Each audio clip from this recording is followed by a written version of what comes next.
श्रीगणेशाय नमः। अथ श्री सूर्याष्टकम्। साम्ब उवाच आदिदेव नमस्तुभ्यं प्रसीद मम भास्कर। दिवाकर नमस्तुभ्यं प्रभाकर नमोऽस्तुते। सप्ताश्वरथमारूढं प्रचण्डं कश्यपात्मजं श्वेतपद्मधरं देवं तं सूर्यं प्रणमाम्यहम्। लोहितं रथमारूढं सर्वलोकपितामहं महापापहरं देवं तं सूर्यं प्रणमाम्यहम्। त्रैगुण्यं च महाशूरं ब्रह्मा विष्णुमहेश्वरं महापापहरं देवं तं सूर्यं प्रणमाम्यहम्।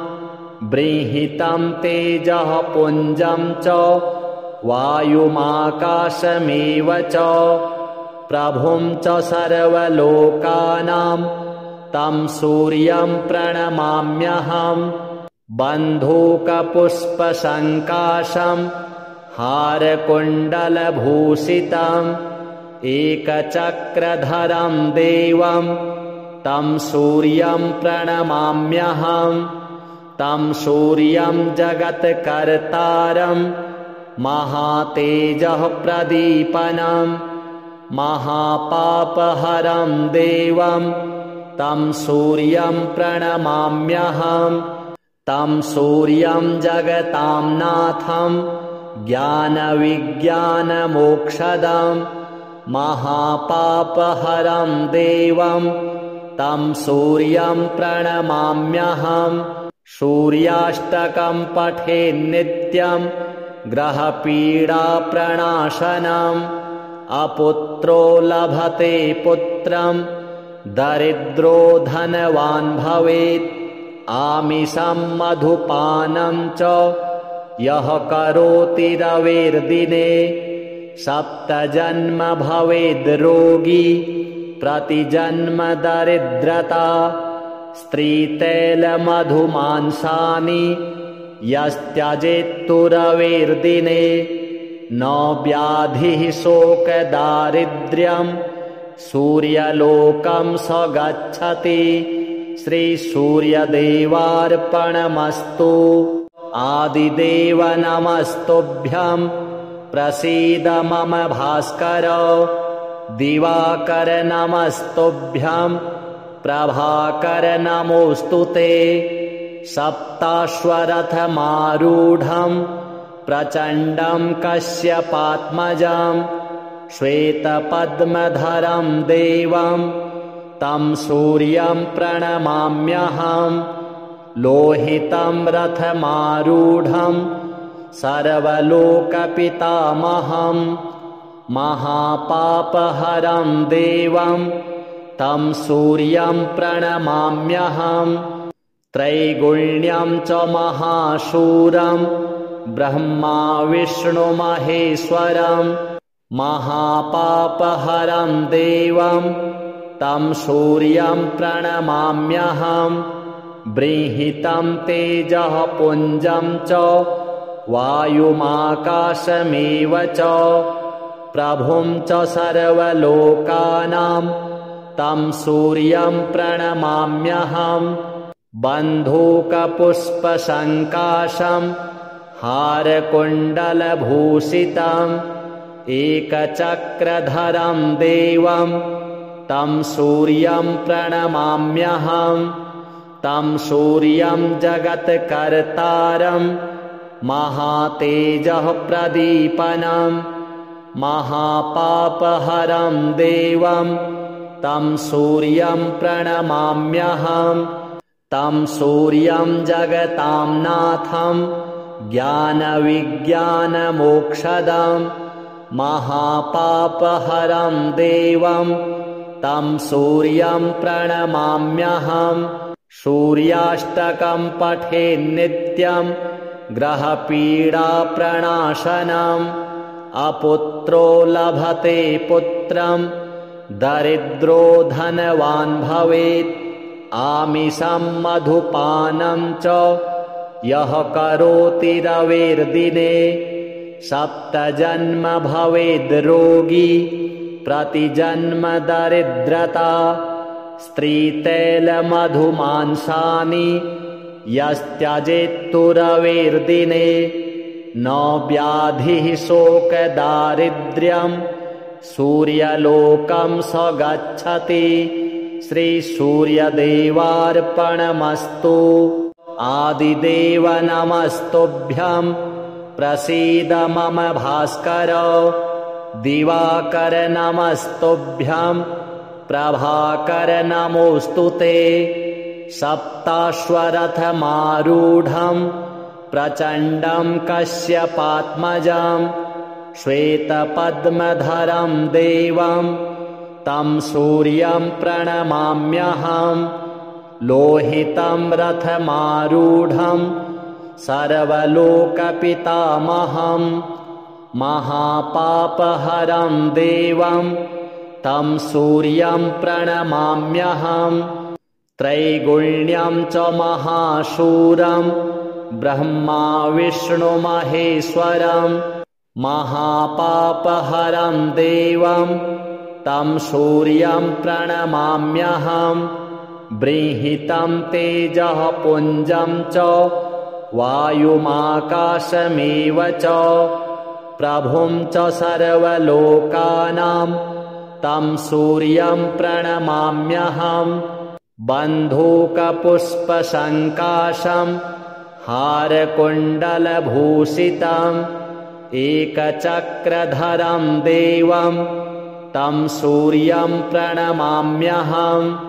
तं सूर्यं जगत्कर्तारं महातेजः प्रदीपनं महापापहरं देवं तं सूर्यं प्रणमाम्यहं। तं सूर्यं जगतां नाथं ज्ञानविज्ञानमोक्षदं महापापहरं देवं तं सूर्यं प्रणमाम्यहं।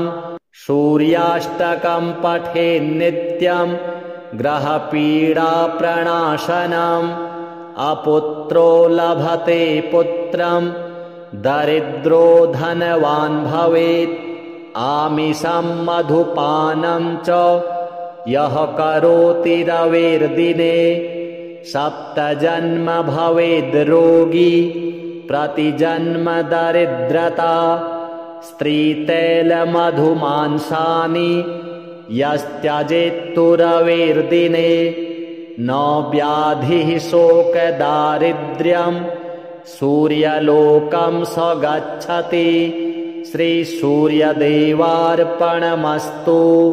आदिदेव नमस्तुभ्यं प्रसीद मम भास्कर दिवाकर नमस्तुभ्यं प्रभाकर नमोऽस्तु ते।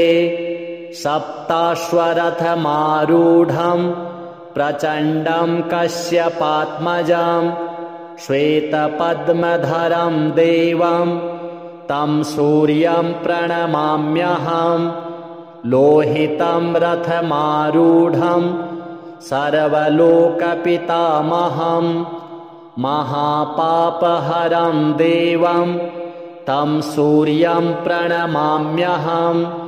त्रैगुण्यं च महाशूरं ब्रह्मा विष्णुमहेश्वरं महापापहरं देवं तं सूर्यं प्रणमाम्यहं। बृंहितं तेजः पुञ्जं च वायुमाकाशमेव च प्रभुं च सर्वलोकानां तं सूर्यं प्रणमाम्यहं। बन्धूकपुष्पसङ्काशं हारकुण्डलभूषितम् एकचक्रधरं देवं तं सूर्यं प्रणमाम्यहं। तं सूर्यं जगत्कर्तारं महातेजः प्रदीपनं महापापहरं देवं तं सूर्यं प्रणमाम्यहम् तं सूर्यं जगतां नाथं ज्ञानविज्ञानमोक्षदं महापापहरं देवं तं सूर्यं प्रणमाम्यहम् सूर्याष्टकं पठेन्नित्यं ग्रहपीडाप्रणाशनम् अपुत्रो लभते पुत्रं दरिद्रो धनवान् भवेत् आमिषं मधुपानं च यः करोति रविर्दिने सप्तजन्म भवेद् रोगी प्रतिजन्म दरिद्रता स्त्रीतैलमधुमांसानि यस्त्यजेत्तु रविर्दिने न व्याधिः शोकदारिद्र्यं सूर्यलोकं स गच्छति श्रीसूर्यदेवार्पणमस्तु आदिदेव नमस्तुभ्यं प्रसीद मम भास्कर दिवाकर नमस्तुभ्यं प्रभाकर नमोऽस्तु ते सप्ताश्वरथमारूढं प्रचण्डं कश्यपात्मजं श्वेतपद्मधरं देवं तं सूर्यं प्रणमाम्यहम् लोहितं रथमारूढं सर्वलोकपितामहं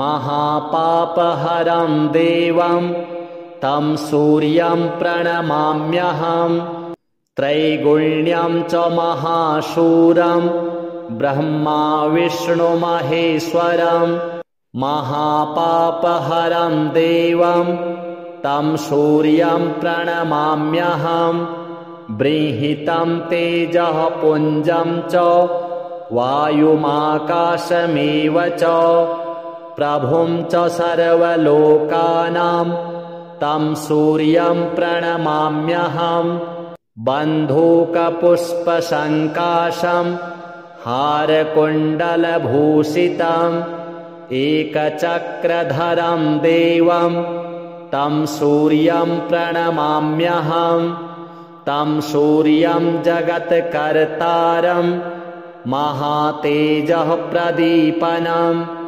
महापापहरं देवं तं सूर्यं प्रणमाम्यहम् तं सूर्यं जगतां नाथं ज्ञानविज्ञानमोक्षदं महापापहरं देवं तं सूर्यं प्रणमाम्यहम् सूर्याष्टकं पठेन्नित्यं ग्रहपीडाप्रणाशनम् अपुत्रो लभते पुत्रं दरिद्रो धनवान् भवेत् आमिषं मधुपानं च यः करोति रविर्दिने सप्तजन्म भवेद् रोगी प्रतिजन्म दरिद्रता स्त्रीतैलमधुमांसानि यस्त्यजेत्तु रविर्दिने न व्याधिः शोकदारिद्र्यं सूर्यलोकं स गच्छति श्रीसूर्यदेवार्पणमस्तु आदिदेव नमस्तुभ्यं प्रसीद मम भास्कर दिवाकर नमस्तुभ्यं प्रभाकर नमोऽस्तु ते सप्ताश्वरथमारूढं प्रचण्डं कश्यपात्मजं श्वेतपद्मधरं देवं तं सूर्यं प्रणमाम्यहम् लोहितं रथमारूढं सर्वलोकपितामहं महापापहरं देवं तं सूर्यं प्रणमाम्यहम् त्रैगुण्यं च महाशूरं ब्रह्मा विष्णुमहेश्वरं महापापहरं देवं तं सूर्यं प्रणमाम्यहम् बृंहितं तेजः पुञ्जं च वायुमाकाशमेव च प्रभुं च सर्वलोकानां तं सूर्यं प्रणमाम्यहम् बन्धूकपुष्पसङ्काशं हारकुण्डलभूषितम् एकचक्रधरं देवं तं सूर्यं प्रणमाम्यहम् तं सूर्यं जगत्कर्तारं महातेजः प्रदीपनं महापापहरं देवं तं सूर्यं प्रणमाम्यहम् तं सूर्यं जगतां नाथं ज्ञानविज्ञानमोक्षदं महापापहरं देवं तं सूर्यं प्रणमाम्यहम् सूर्याष्टकं पठेन्नित्यं ग्रहपीडाप्रणाशनम् अपुत्रो लभते पुत्रं दरिद्रो धनवान् भवेत् आमिषं मधुपानं च यः करोति रविर्दिने सप्तजन्म भवेद् रोगी प्रतिजन्म दरिद्रता स्त्रीतैलमधुमांसानि यस्त्यजेत्तु रविर्दिने न व्याधिः शोकदारिद्र्यं सूर्यलोकं स गच्छति श्रीसूर्यदेवार्पणमस्तु आदिदेव नमस्तुभ्यं प्रसीद मम भास्कर दिवाकर नमस्तुभ्यं प्रभाकर नमोऽस्तु ते सप्ताश्वरथमारूढं प्रचण्डं कश्यपात्मजं श्वेतपद्मधरं देवं तं सूर्यं प्रणमाम्यहम् लोहितं रथमारूढं सर्वलोकपितामहं महापापहरं देवं तं सूर्यं प्रणमाम्यहम् त्रैगुण्यं च महाशूरं ब्रह्मा विष्णुमहेश्वरं महापापहरं देवं तं सूर्यं प्रणमाम्यहम् बृंहितं तेजः पुञ्जं च वायुमाकाशमेव च प्रभुं च सर्वलोकानां तं सूर्यं प्रणमाम्यहम् बन्धूकपुष्पसङ्काशं हारकुण्डलभूषितम् एकचक्रधरं देवं तं सूर्यं प्रणमाम्यहम् तं सूर्यं जगत्कर्तारं महातेजः प्रदीपनं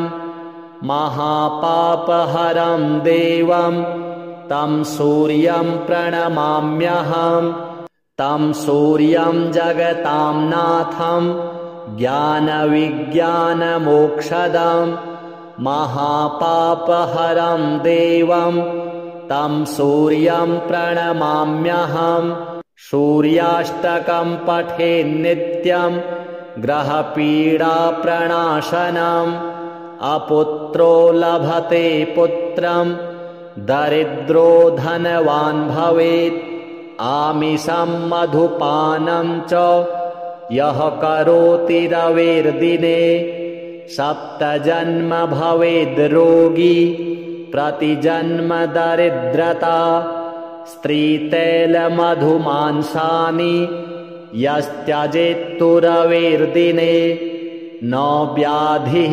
शोकदारिद्र्यं सूर्यलोकं स गच्छति श्रीसूर्यदेवार्पणमस्तु आदिदेव नमस्तुभ्यं प्रसीद मम भास्कर दिवाकर नमस्तुभ्यं प्रभाकर नमोऽस्तु ते सप्ताश्वरथमारूढं प्रचण्डं कश्यपात्मजं श्वेतपद्मधरं देवं तं सूर्यं प्रणमाम्यहम् लोहितं रथमारूढं सर्वलोकपितामहं महापापहरं देवं तं सूर्यं प्रणमाम्यहम् त्रैगुण्यं च महाशूरं ब्रह्मा विष्णुमहेश्वरं महापापहरं देवं तं सूर्यं प्रणमाम्यहं बृंहितं तेजः पुञ्जं च वायुमाकाशमेव च प्रभुं च सर्वलोकानां तं सूर्यं प्रणमाम्यहं बन्धूकपुष्पसङ्काशं हारकुण्डलभूषितम् एकचक्रधरं देवं तं सूर्यं प्रणमाम्यहं तं सूर्यं जगत्कर्तारं महातेजः प्रदीपनं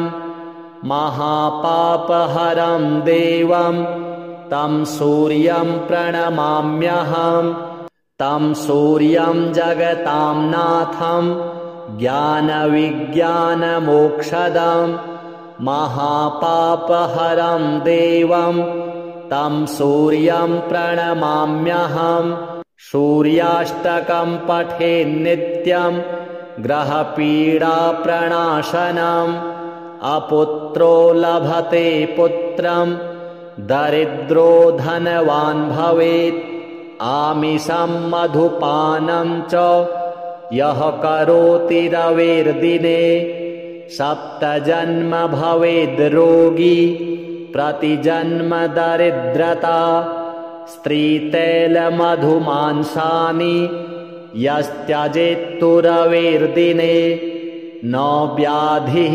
शोकदारिद्र्यं सूर्यलोकं स गच्छति श्रीसूर्यदेवार्पणमस्तु आदिदेव नमस्तुभ्यं प्रसीद मम भास्कर दिवाकर नमस्तुभ्यं प्रभाकर नमोऽस्तुते सप्ताश्वरथमारूढं प्रचण्डं कश्यपात्मजं श्वेतपद्मधरं देवं तं सूर्यं प्रणमाम्यहं लोहितं रथमारूढं सर्वलोकपितामहं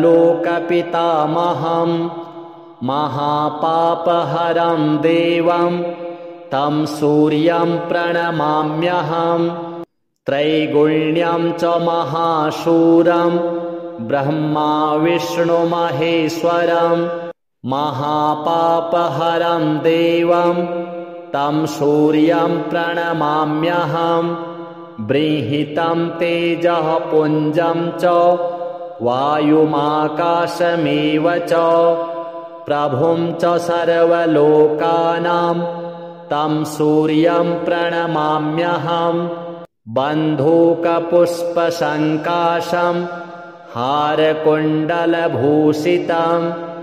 एकचक्रधरं देवं तं सूर्यं प्रणमाम्यहं तं सूर्यं जगत्कर्तारं महातेजः प्रदीपनं महापापहरं देवं तं सूर्यं प्रणमाम्यहं तं सूर्यं जगतां नाथं ज्ञानविज्ञानमोक्षदं महापापहरं देवं तं सूर्यं प्रणमाम्यहं सूर्याष्टकं पठेन्नित्यं ग्रहपीडाप्रणाशनम् अपुत्रो लभते पुत्रं दरिद्रो धनवान् भवेत् आमिषं मधुपानं च यः करोति रविर्दिने सप्तजन्म भवेद् रोगी प्रतिजन्म दरिद्रता स्त्रीतैलमधुमांसानि यस्त्यजेत्तु रविर्दिने न व्याधिः शोकदारिद्र्यं सूर्यलोकं स गच्छति श्रीसूर्यदेवार्पणमस्तु आदिदेव नमस्तुभ्यं प्रसीद मम भास्कर दिवाकर नमस्तुभ्यं प्रभाकर नमोऽस्तुते सप्ताश्वरथमारूढं प्रचण्डं कश्यपात्मजं श्वेतपद्मधरं देवं तं सूर्यं प्रणमाम्यहं लोहितं रथमारूढं सर्वलोकपितामहं महापापहरं देवं तं सूर्यं प्रणमाम्यहं त्रैगुण्यं च महाशूरं ब्रह्मा विष्णुमहेश्वरं महापापहरं देवं तं सूर्यं प्रणमाम्यहं बृंहितं तेजः पुञ्जं च वायुमाकाशमेव च प्रभुं च सर्वलोकानां तं सूर्यं प्रणमाम्यहं बन्धूकपुष्पसङ्काशं हारकुण्डलभूषितम् एकचक्रधरं देवं तं सूर्यं प्रणमाम्यहं तं सूर्यं जगत्कर्तारं महातेजः प्रदीपनं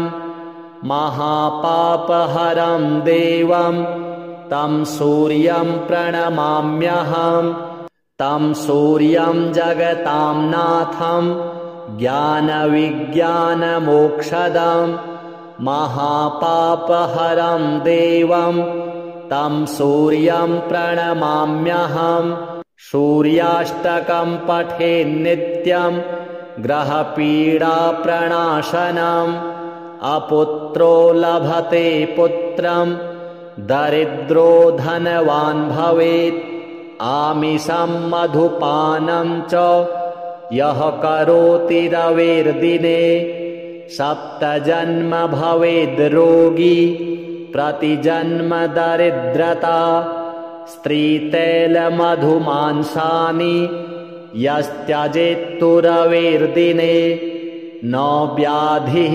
शोकदारिद्र्यं सूर्यलोकं स गच्छति श्रीसूर्यदेवार्पणमस्तु आदिदेव नमस्तुभ्यं प्रसीद मम भास्कर दिवाकर नमस्तुभ्यं प्रभाकर नमोऽस्तुते सप्ताश्वरथमारूढं प्रचण्डं कश्यपात्मजं श्वेतपद्मधरं देवं तं सूर्यं प्रणमाम्यहं लोहितं रथमारूढं सर्वलोकपितामहं महापापहरं देवं तं सूर्यं प्रणमाम्यहं त्रैगुण्यं च महाशूरं ब्रह्मा विष्णुमहेश्वरं महापापहरं देवं तं सूर्यं प्रणमाम्यहं बृंहितं तेजः पुञ्जं च वायुमाकाशमेव च प्रभुं च सर्वलोकानां तं सूर्यं प्रणमाम्यहं बन्धूकपुष्पसङ्काशं हारकुण्डलभूषितम् एकचक्रधरं देवं तं सूर्यं प्रणमाम्यहं तं सूर्यं जगत्कर्तारं महातेजः प्रदीपनं महापापहरं देवं तं सूर्यं प्रणमाम्यहं तं सूर्यं जगतां नाथं ज्ञानविज्ञानमोक्षदं महापापहरं देवं तं सूर्यं प्रणमाम्यहं सूर्याष्टकं पठेन्नित्यं ग्रहपीडाप्रणाशनम् अपुत्रो लभते पुत्रं दरिद्रो धनवान् भवेत् आमिषं मधुपानं च यः करोति रविर्दिने सप्तजन्म भवेद् रोगी प्रतिजन्म दरिद्रता स्त्रीतैलमधुमांसानि यस्त्यजेत्तु रविर्दिने न व्याधिः शोकदारिद्र्यम् सूर्यलोकं स गच्छति। श्रीसूर्यदेवार्पणमस्तु। आदिदेव नमस्तुभ्यं प्रसीद मम भास्कर। दिवाकर नमस्तुभ्यं प्रभाकर नमोऽस्तु ते। सप्ताश्वरथमारूढं प्रचण्डं कश्यपात्मजं श्वेतपद्मधरं देवं तं सूर्यं प्रणमाम्यहम्। लोहितं रथमारूढं सर्वलोकपितामहं महापापहरं देवं तं सूर्यं प्रणमाम्यहम्। त्रैगुण्यं च महाशूरं ब्रह्मा विष्णुमहेश्वरं महापापहरं देवं तं सूर्यं प्रणमाम्यहम्। बृंहितं तेजः पुञ्जं च वायुमाकाशमेव च प्रभुं च सर्वलोकानां तं सूर्यं प्रणमाम्यहम्। बन्धूकपुष्पसङ्काशं हारकुण्डलभूषितम् एकचक्रधरं देवं तं सूर्यं प्रणमाम्यहम्। तं सूर्यं जगत्कर्तारं महातेजः प्रदीपनं महापापहरं देवं तं सूर्यं प्रणमाम्यहम्। तं सूर्यं जगतां नाथं ज्ञानविज्ञानमोक्षदं महापापहरं देवं तं सूर्यं प्रणमाम्यहम्। सूर्याष्टकं पठेन्नित्यं ग्रहपीडाप्रणाशनम् अपुत्रो लभते पुत्रं दरिद्रो धनवान् भवेत्। आमिषं मधुपानं च यः करोति रविर्दिने 7 जन्म भवेद् रोगी प्रतिजन्म दरिद्रता। स्त्रीतैलमधुमांसानि यस्त्यजेत्तु रविर्दिने न व्याधिः शोकदारिद्र्यं सूर्यलोकं स गच्छति। श्रीसूर्यदेवार्पणमस्तु। आदिदेव नमस्तुभ्यं प्रसीद मम भास्कर। दिवाकर नमस्तुभ्यं प्रभाकर नमोऽस्तु ते। सप्ताश्वरथमारूढं प्रचण्डं कश्यपात्मजं श्वेतपद्मधरं देवं तं सूर्यं प्रणमाम्यहम्। लोहितं रथमारूढं सर्वलोकपितामहं महापापहरं देवं तं सूर्यं प्रणमाम्यहम्। त्रैगुण्यं च महाशूरं ब्रह्मा विष्णुमहेश्वरं महापापहरं देवं तं सूर्यं प्रणमाम्यहम्। बृंहितं तेजः पुञ्जं च वायुमाकाशमेव च प्रभुं च सर्वलोकानां तं सूर्यं प्रणमाम्यहम्। बन्धूकपुष्पसङ्काशं हारकुण्डलभूषितम् एकचक्रधरं देवं तं सूर्यं प्रणमाम्यहम्।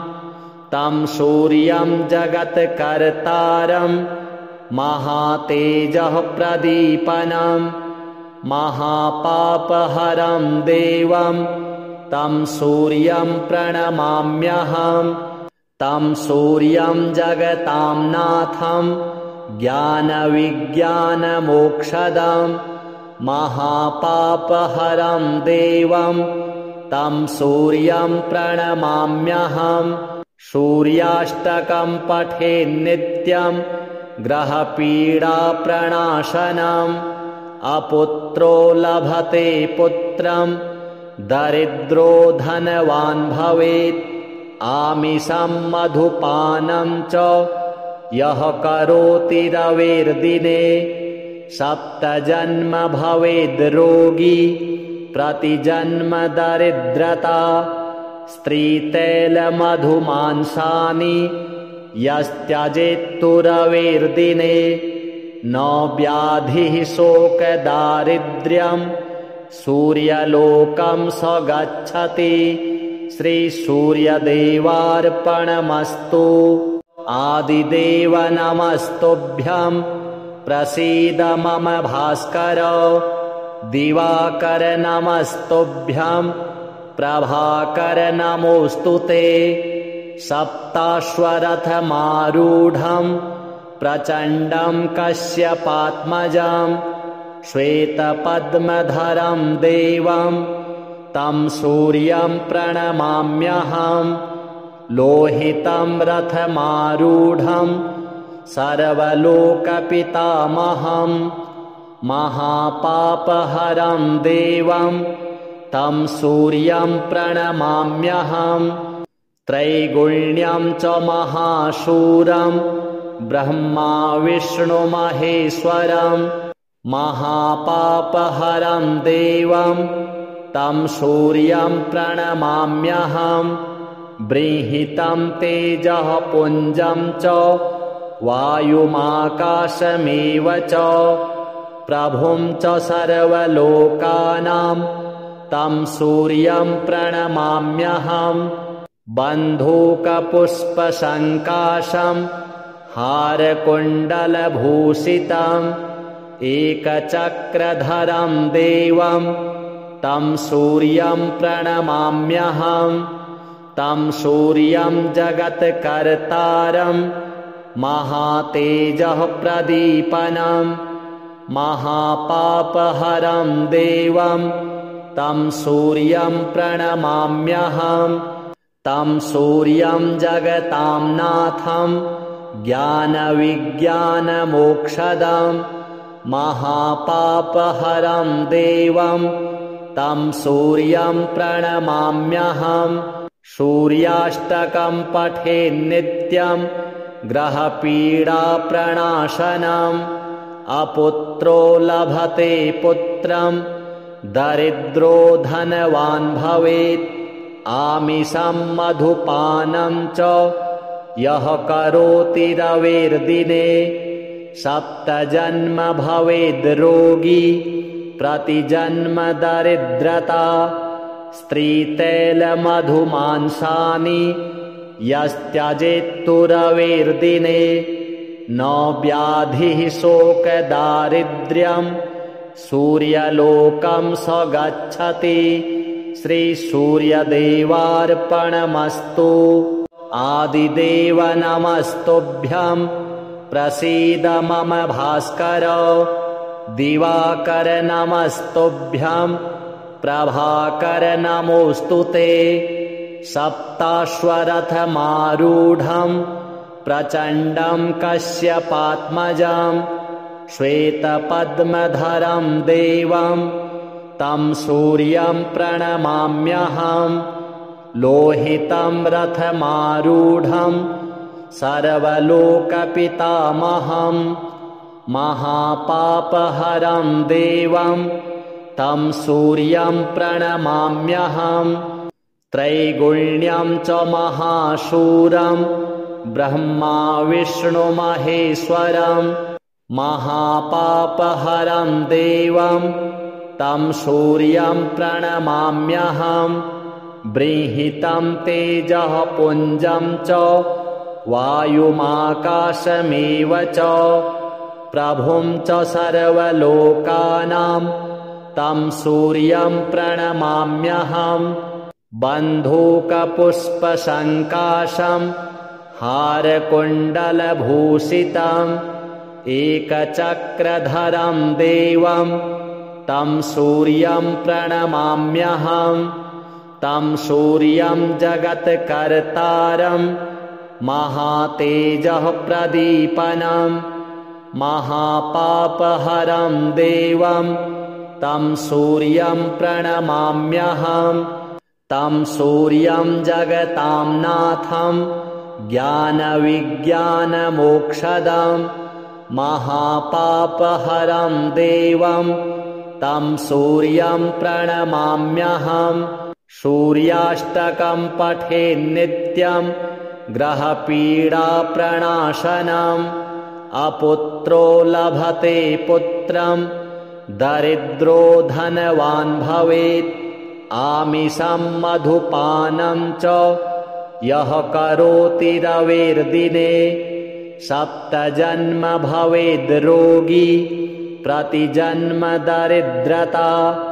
स्त्रीतैलमधुमांसानि यस्त्यजेत्तु रविर्दिने न व्याधिः शोकदारिद्र्यं सूर्यलोकं स गच्छति श्रीसूर्यदेवार्पणमस्तु आदिदेव नमस्तुभ्यं प्रसीद मम भास्कर दिवाकर नमस्तुभ्यं प्रभाकर नमोऽस्तु ते सप्ताश्वरथमारूढं प्रचण्डं कश्यपात्मजं श्वेतपद्मधरं देवं तं सूर्यं प्रणमाम्यहम् लोहितं रथमारूढं सर्वलोकपितामहं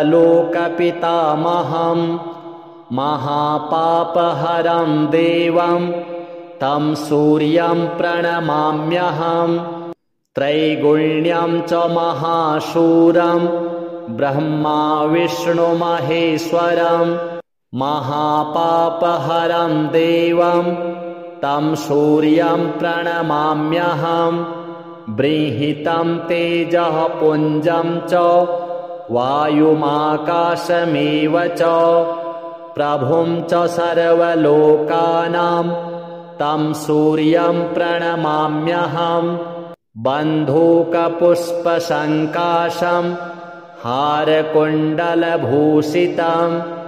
एकचक्रधरं देवं तं सूर्यं प्रणमाम्यहम् तं सूर्यं जगत्कर्तारं महातेजः प्रदीपनं महापापहरं देवं तं सूर्यं प्रणमाम्यहम् तं सूर्यं जगतां नाथं ज्ञानविज्ञानमोक्षदं महापापहरं देवं तं सूर्यं प्रणमाम्यहम् सूर्याष्टकं पठेन्नित्यं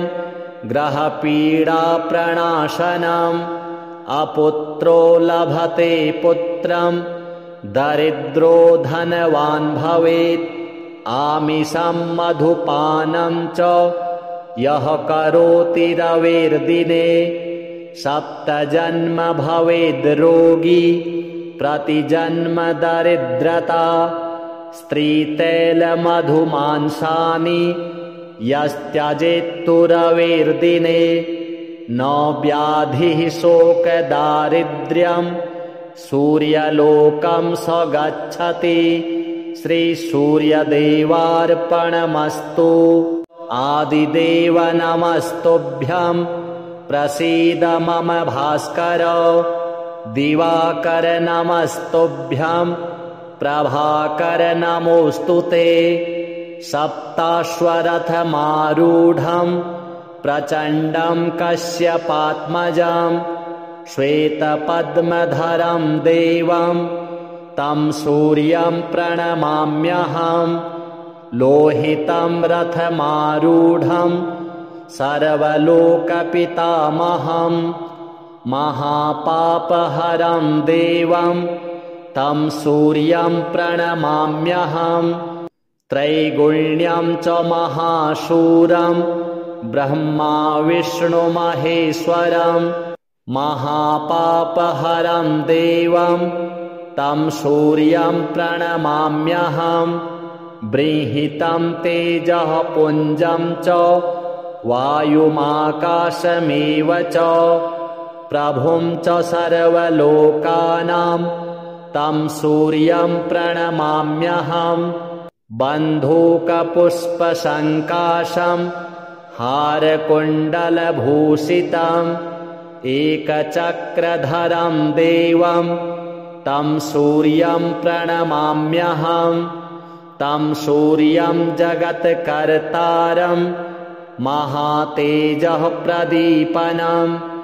महापापहरं देवं तं सूर्यं प्रणमाम्यहम् तं सूर्यं जगतां नाथं ज्ञानविज्ञानमोक्षदं महापापहरं देवं तं सूर्यं प्रणमाम्यहम् सूर्याष्टकं पठेन्नित्यं ग्रहपीडाप्रणाशनम् अपुत्रो लभते पुत्रं दरिद्रो धनवान् भवेत् आमिषं मधुपानं च यः करोति रविर्दिने 7 जन्म भवेद् रोगी प्रतिजन्म दरिद्रता स्त्रीतैलमधुमांसानि यस्त्यजेत्तु रविर्दिने न व्याधिः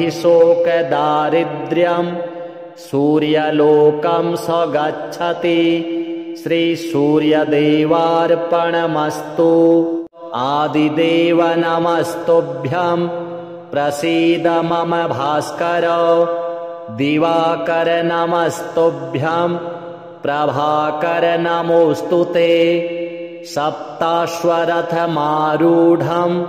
प्रचण्डं कश्यपात्मजं श्वेतपद्मधरं देवं तं सूर्यं प्रणमाम्यहम् लोहितं रथमारूढं सर्वलोकपितामहं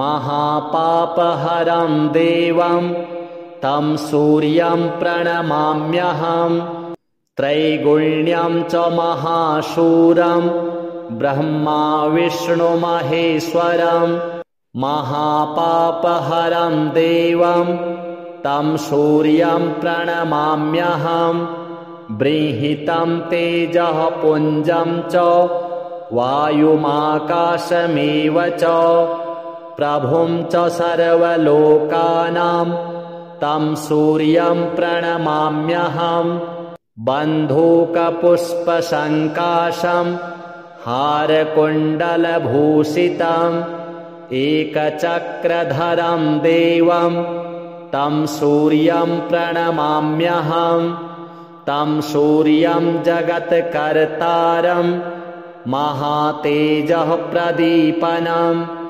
महापापहरं देवं तं सूर्यं प्रणमाम्यहम् तं सूर्यं जगतां नाथं ज्ञानविज्ञानमोक्षदं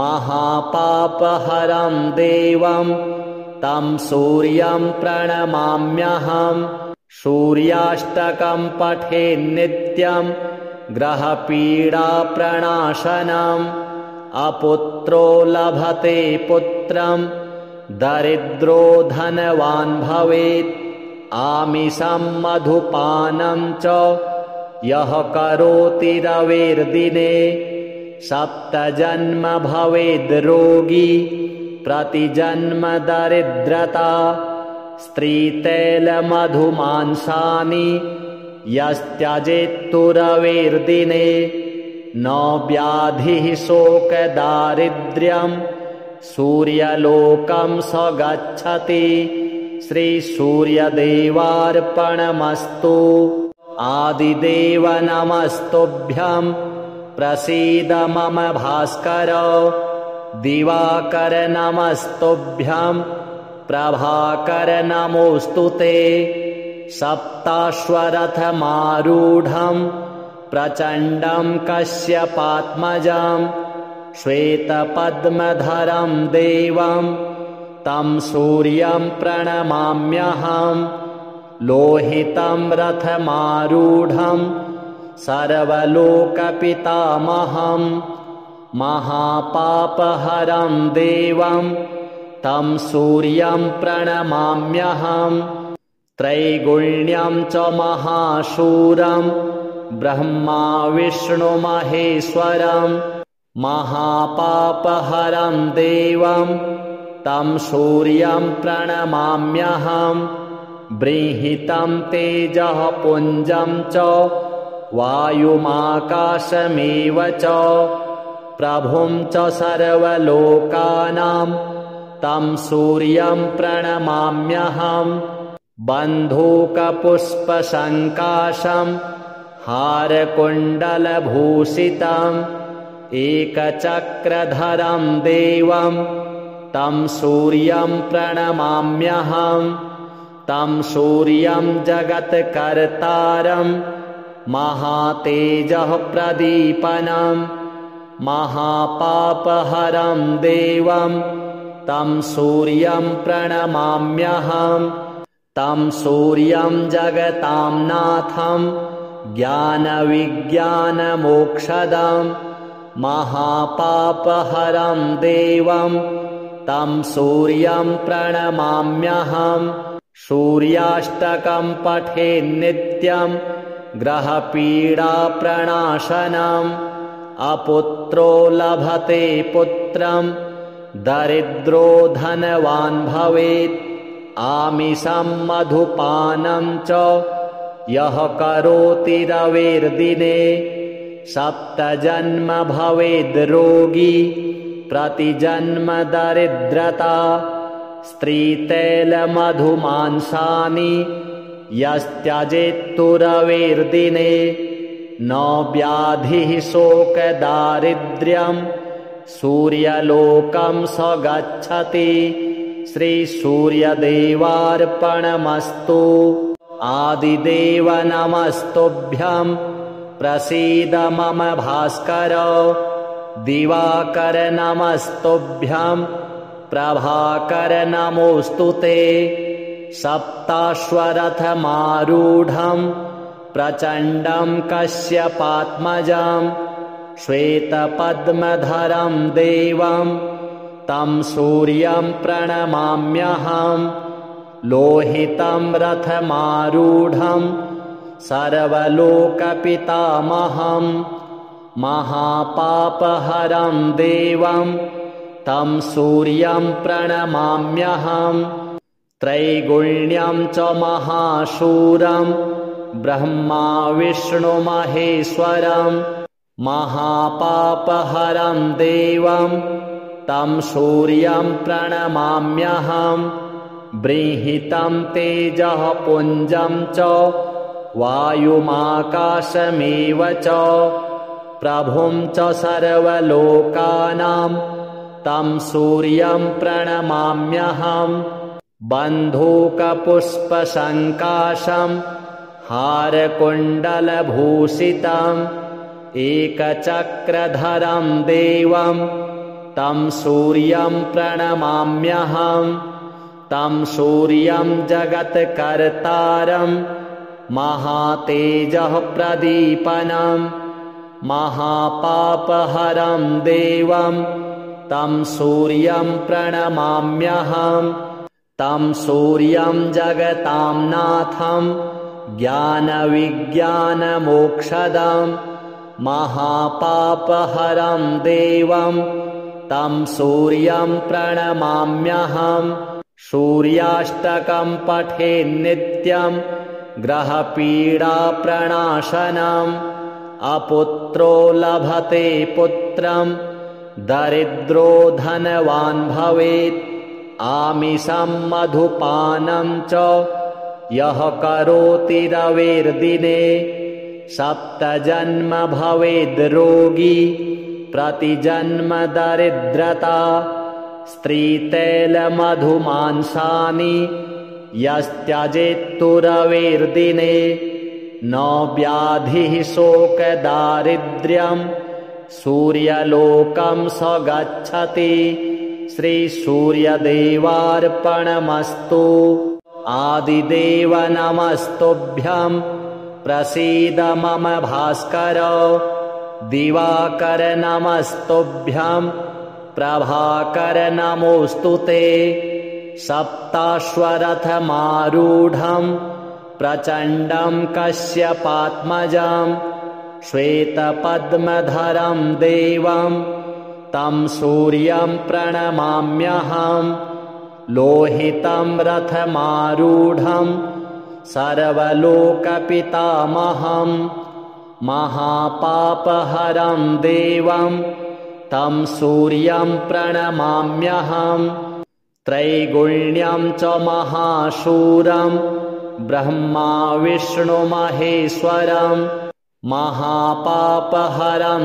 देवं तं सूर्यं प्रणमाम्यहम् बृंहितं तेजः पुञ्जं च वायुमाकाशमेव च प्रभुं च सर्वलोकानां तं सूर्यं प्रणमाम्यहम् बन्धूकपुष्पसङ्काशं हारकुण्डलभूषितम् एकचक्रधरं देवं तं सूर्यं प्रणमाम्यहम् तं सूर्यं जगत्कर्तारं महातेजः प्रदीपनं महापापहरं देवं तं सूर्यं प्रणमाम्यहम् तं सूर्यं जगतां नाथं ज्ञानविज्ञानमोक्षदं महापापहरं देवं तं सूर्यं प्रणमाम्यहम् सूर्याष्टकं पठेन्नित्यं ग्रहपीडाप्रणाशनम् अपुत्रो लभते पुत्रं दरिद्रो धनवान् भवेत् आमिषं मधुपानं च यः करोति रविर्दिने सप्तजन्म भवेद् रोगी प्रतिजन्म दरिद्रता स्त्रीतैलमधुमांसानि यस्त्यजेत्तु रविर्दिने न व्याधिः शोकदारिद्र्यं सूर्यलोकं स गच्छति। श्रीसूर्यदेवार्पणमस्तु।